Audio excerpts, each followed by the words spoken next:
going to show how to cut out a couple of outlets with a router. It's just a basic DeWalt router that roughly runs at 30,000 RPM. It's got a zip bit in it with a special thing on the end called a guide point.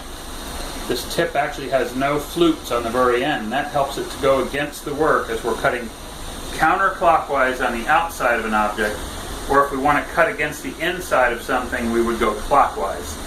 I've got an outlet marked right here, and another one marked out here with a little toggle switch, which looks like this. These are going to be a little trickier to cut out, and I'm just going to demonstrate the way that we cut these out, the most efficient way, and try to leave no bad cutout. We want a nice clean cutout when we're done.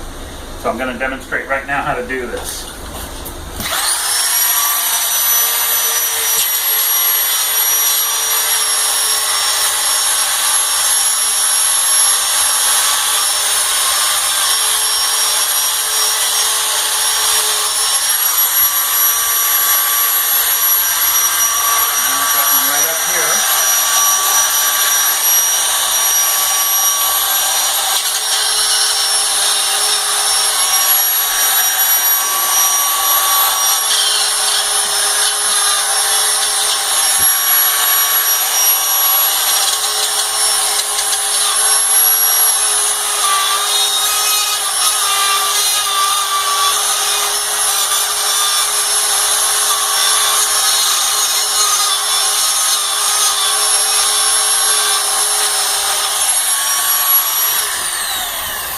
That's how it should look when we're done. We've got the facing of this on here, so we had to notch around those, but that's pretty sufficient. We're going to show in a few minutes how to cut out around a couple of lights, which are round features. So this router saves us a lot of time and does a very neat job. Okay, now we're going to do a wall cutout up high. We've got a round recessed wall sconce type fixture, and I've marked where I'm just inside of this box. We want to be on the inside. When we cut the other ones out, we were on the inside. When we get to the outside, we're going to go counterclockwise around it. So I've marked myself a position on here where I'll be able to start the router, and we'll be able to see. We'll know that we're inside of that fixture. I'm just going to tack this board up.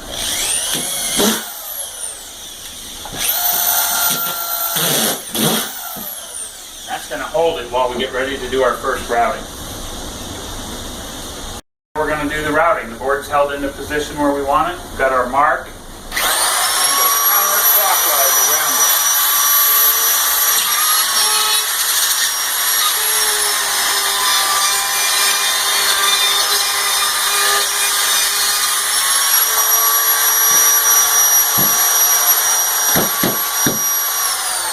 It does it pretty neatly, and that's all we can ask for. It will locate the position exactly where we want it on the wall. For our advanced part, where we're going to show you how to cut out around pipes. Here we've got a lavatory and a toilet pipe. I've marked the centers of those. When I come off of the wall and I come down, I want to have a cross point. So I've got the two copper pipes, I've got the PVC pipe, I've got the toilet pipe. Can't see it real good on this, but I'm going to take the router now and I'm going to go around it. Again, you can go clockwise or counterclockwise because I'm not actually pressing against anything. Using this simply as a cutout tool to cut out our drywall. So it'll get noisy again.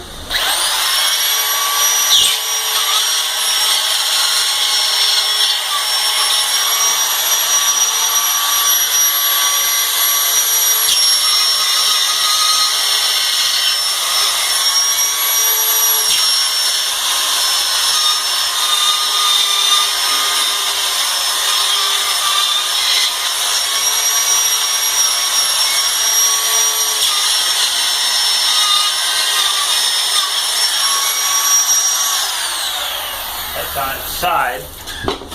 Now we want to show it like this. Hopefully I can put it right into place and we'll see what it looks like.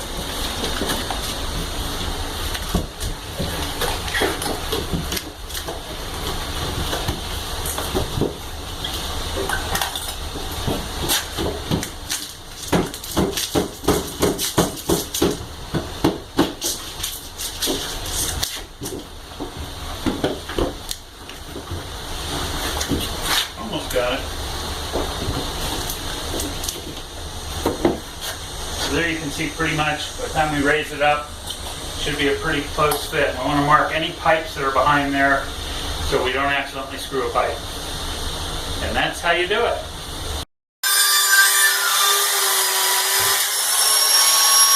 Need a hand holding that?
Show how to change a router bit on this model, basic DeWalt high-speed drywall router.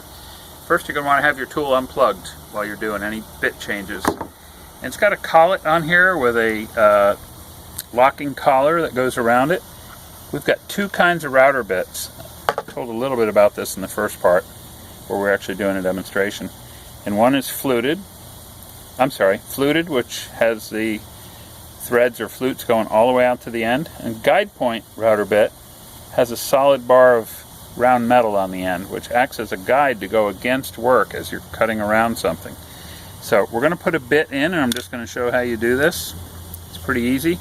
There's a lock button labeled number 1, another lock on the rotating collar, which is 2, and it's got an unlock symbol or a lock symbol.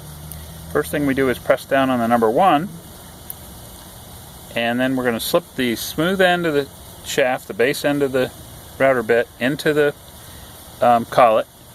And then for tightening purposes, we're going to look for the lock button. We're going to turn this way.